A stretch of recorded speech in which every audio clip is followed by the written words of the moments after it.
Good morning students. आज मैं फिर से आप लोगों के सामने कक्षा 9 का क्षितिज भाग 1 से लहासा की ओर चैप्टर का तीसरा भाग वीडियो लेकर के उपस्थित हुआ हूँ। पहले दो भागों में आपने देखा कि किस प्रकार से लेखक तिब्बत की यात्रा पर निकला हुआ है और सुमति के होने के कारण उसकी किस प्रकार से मान सम्मान होता है। लंकोर पहुंचने के लिए डाड़ा थोंगला के विकट पहाड़ियों को किस प्रकार से उन्होंने पार किया, वहां का सामाजिक सांस्कृतिक वातावरण कैसा था, हथियार का कानून न होने के कारण वहां पर लोग खुलेआम पिस्टल, बंदूक, कट्टा इत्यादि लेकर घूमते थे, जिस प्रकार से कि हम लोग अपने यहाँ लाठी डंडा लेकर के घूमते हैं। डाड़ा थोंगला 16-17 हज़ार फीट की ऊंचाई पर था। उसके इर्द गिर्द मीलों तक कोई गांव गिराव नहीं था। नदियों के मुड़ान तथा पहाड़ों के घुमाव के कारण बहुत दूर तक कुछ दिखाई भी नहीं देता था, तो डाकुओं के लिए वो बड़ा ही सुरक्षित स्थान था। वहाँ पर डाकू पहले किसी को मारते थे, उसके बाद लूटते थे। अगर तिब्बत के गांव में खून हो जाए तो उसका खूनी को सजा तो दिल मिल सकता है, लेकिन अगर यहाँ निर्जन स्थान में खून हो जाए तो किसी को सजा नहीं मिल सकती, क्योंकि तिब्बत की जो सरकार है वो खुफिया विभाग और पुलिस पर उतना ज़्यादा पैसा खर्च करना नहीं चाहती है। तो लेखक कहता है कि हमें खून का डर नहीं था, क्योंकि हम लोग भिखमंगे थे। जब भी हम वैसी स्थिति देखते अपनी टोपी उतार करके अल्लाह के नाम पर दे दे बाबा, 2 पैसे दे दे बाबा, 1 पैसे दे दे बाबा करने लगते थे। करते करते ये लोग पहुंच गए। इनका घोड़ा पीछे चल रहा था, तो 2 कारणों से ये अपने साथियों से पिछड़ गए। पहला, घोड़ा पीछे चला था, धीरे धीरे चला था, और साथी आगे निकल गए। दूसरा, एक जगह पर 2 रास्ते निकले हुए थे, जाना इन्हें दाहिने रास्ते से था, ये बाएं रास्ते पर 1-1.5 मील चले गए आगे। तो पूछने पर पता चला कि लंकोर के लिए दाहिने वाला मार्ग पर घूमना था। तो और दाहिने वाले मार्ग पर घूमना था।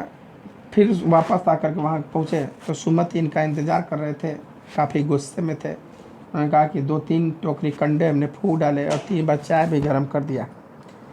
खैर, सुमति का गुस्सा जितना जल्दी आता था उतना जल्दी ठंडा भी हो जाता था।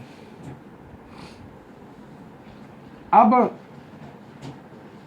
वहाँ पहुँचे, वहाँ लंकोर पहुँचे। लंकोर भी सुमति के जानने वाले यजमान थे, तो वहाँ भी उन्हें ठहरने के लिए अच्छा स्थान मिला।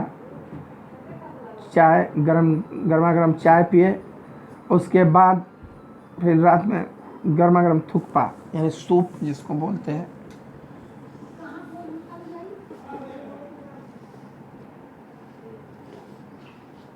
अब लंकोर के बाद से ये चले कर के अब हम टिंगरी के विशाल मैदान में थे।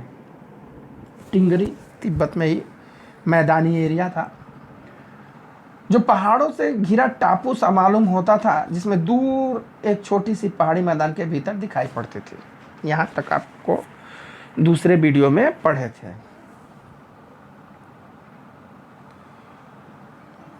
छोटी पहाड़ी मैदानी इलाका दिखाई देता था दूर तक, यहाँ तक आप पढ़े थे।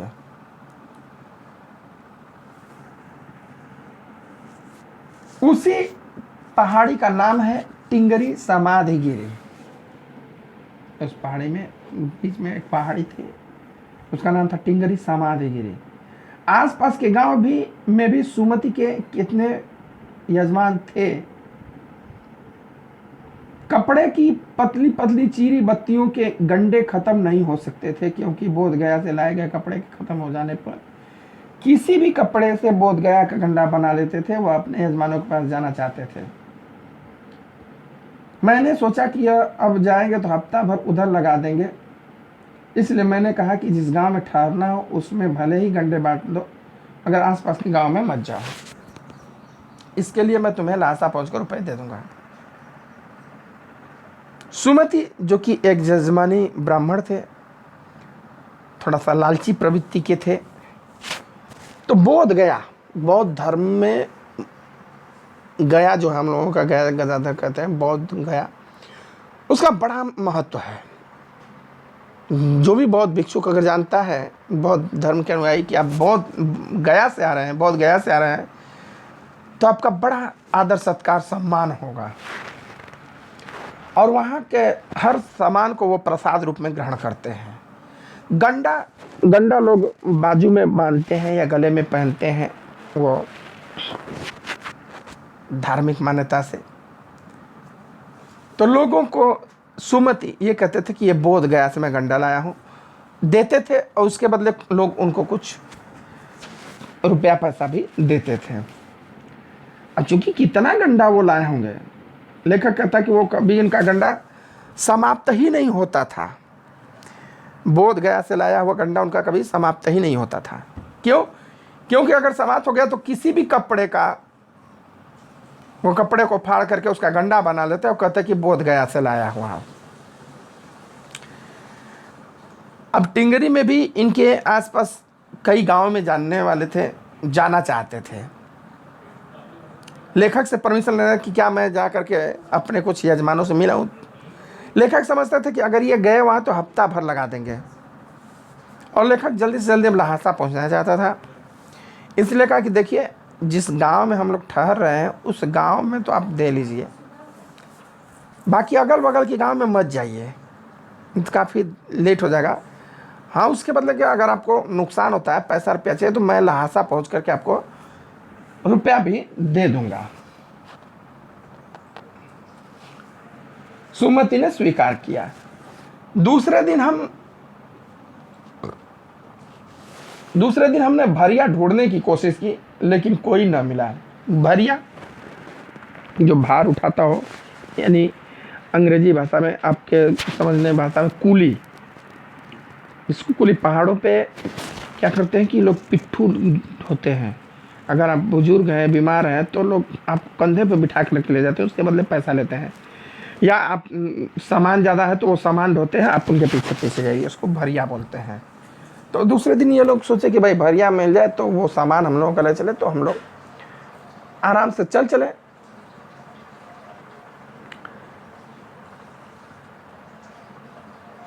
लेकिन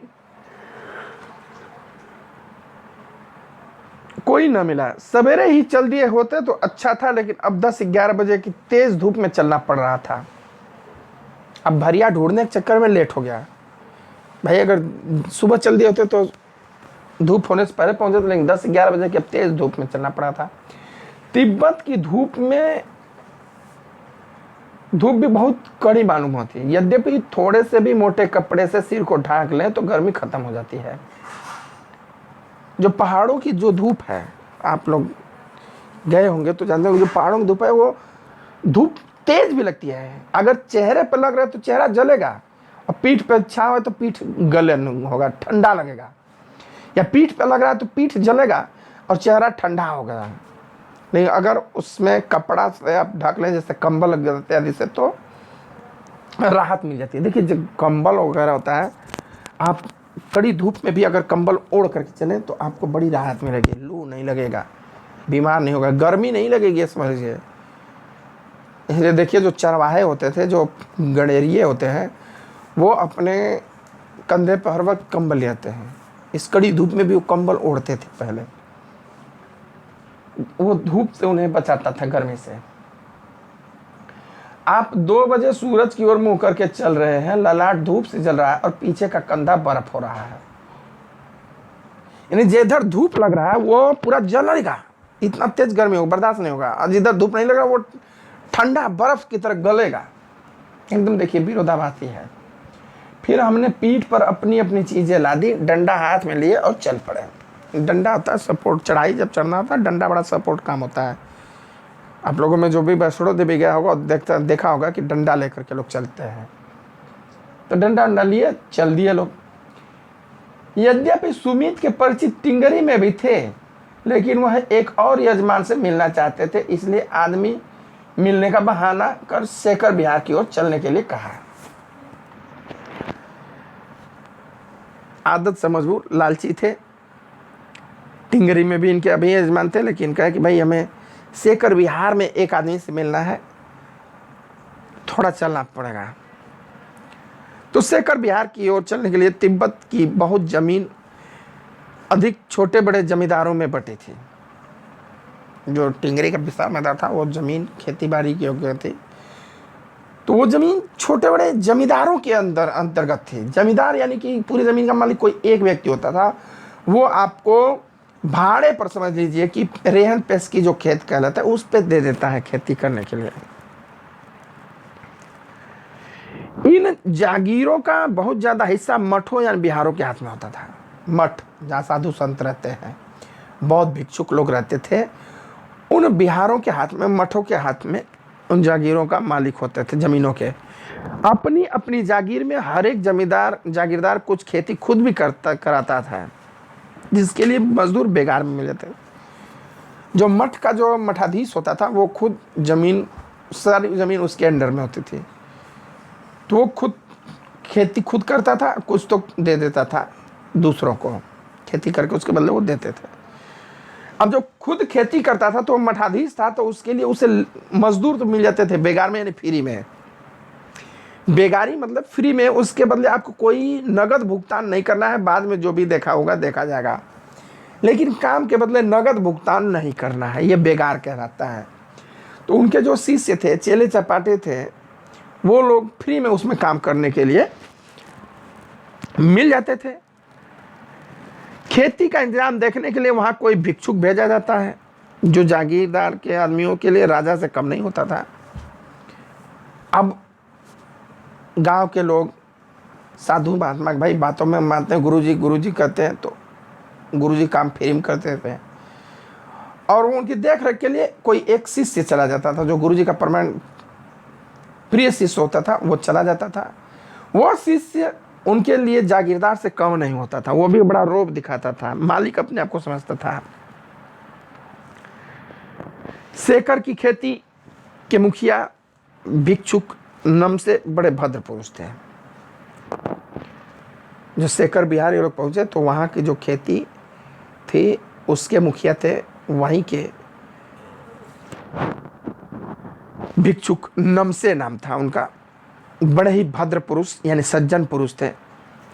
वह बहुत प्रेम से मिले। हालांकि उस वक्त मेरा ऐसा भेष नहीं था कि उन्हें कुछ भी ख्याल करना चाहिए था। ये लोग गए तो बड़े प्रेम से मिले, लेकिन उनका भिखमंगो जैसा ही हालत था। तो सोचे कहे कि हमारा हुलिया ऐसा नहीं था वेशभूषा कि वो बड़े मिलते, लेकिन बड़े प्रेम से मिले। फिर भी वही एक मंदिर था जिसमें कुंजूर की हस्तलिखित 103 पोथियां रखी थी। कुंजूर यानी बुद्ध वचन की लिखित पोथियां, उसको कुंजूर कहते हैं, जिसमें बौद्ध धर्म के वचनों को, उपदेशों को लिखा जाता है, उसे कुंजूर कहते हैं। हाथ से लिखी हुई 103 पोथियां थी, 103 पोथियां थी। मेरा आसन भी वहीं लगा। वह बड़े मोटे कागज पर अच्छे अक्षरों में लिखी हुई थी। एक एक पोथी 15-15 शेर की थी। अब सोचिए 15 शेर, एक शेर में 1.25 किलो होता है। 15 शेर यानी कि लगभग 20 किलो, 19 से 20 किलो। एक एक किताब का वजन 20-20 किलो था, क्योंकि हाथ से बने हुए पन्ने भी थे, हाथ से लिखा होता तो मोटे मोटे पन्ने थे, काफ़ी मोटी मोटी पुस्तकें थी। तो 20-20 किलो की एक एक किताबें थी। इनका आसन भी वहीं लगाया गया, इन्हें रुकने का जो जगह था वो वहीं पे दिया गया। वो बड़े मोटे कागज पर अच्छे अक्षरों में लिखी हुई थी। एक एक पोथी 15-15 शेर से कम नहीं थी। सुमति ने फिर आसपास अपने यजमानों के पास जाने के बारे में पूछा। मैं अब पुस्तकों के भीतर था, इसलिए मैं उन्हें जाने के लिए कह दिया। पुस्तकों के भीतर था, मतलब पुस्तक पढ़ने में लीन थे। तो सुमत ने फिर पूछा उनके आसपास, भाई मेरे जानने वाले जजमान हैं, मैं जाना चाहता हूँ। तो इन्होंने इजाज़त दिया, क्योंकि ये पुस्तक पढ़ने में लीन थे। कहे ठीक है भाई जाओ, लेकिन इस बार इन्होंने नहीं कहा कि जल्दी चले आना है। दूसरे दिन वह आ गए। मैंने समझा था 2-3 दिन लगेंगे, दूसरे दिन ही वो आ गए। शाम को गए, सुबह आ गए। ये सोचे कि भाई 2-3 दिन रहेंगे तो मैं तब तक किताबें पढ़ लूँगा। 103 किताबें थी, 1-2 किताबें नहीं थी, 103 किताबें मोटी मोटी थी, सारा कहाँ पढ़ पाते। लेकिन अब ये चाहते थे कि सुमति जितने देर तक इधर रहे अच्छा था, ये किताबें पढ़ते। लेकिन सुमति दूसरे दिन ही आ गए, क्योंकि उन्हें भी अब तो फिक्स था कि हमें भाई पहुंच करके लहासा पैसे मिल जाएंगे, तो क्या जरूरत है घूम घूम करके बेचने का, गंडा ले लो गंडा ले लो कहने का। आ गए तो अब ये लोग वहां से चले। टिंगरी गांव वहां से बहुत दूर नहीं था। हमने अपना अपना सामान पीठ पर उठाया और भिक्षुनम से विदाई लेकर चल पड़े। टिंगरी के लिए चल पड़े लोग। वहाँ जो मुखिया थे उनसे उन्होंने विदा मांगा, इजाज़त मांगा और उनको नमस्कार करते हुए चल दिए टिंगरी के लिए। ये यात्रा यहीं पर इस चैप्टर में आपका है। आगे लहासा की ओर जो लहासा तक पहुँचे उसका वर्णन यहाँ नहीं है। इतना ही भाग इसमें दिया गया है। यह चैप्टर आज समाप्त हुआ। अब इसका जीवन परिचय और शब्द अर्थ कापी पे लिख हम आपको अगले भाग में प्रश्न उत्तर PDF फॉर्म में इसका सेंड करेंगे। अगर कोई भी समस्या हो, परेशानी हो, आप हमें फ़ोन करके या कमेंट करके पूछ सकते हैं। अब वीडियो अच्छा लगे तो लाइक, शेयर और कमेंट ज़रूर करिए। मेरे चैनल को सब्सक्राइब भी कर दीजिएगा। धन्यवाद।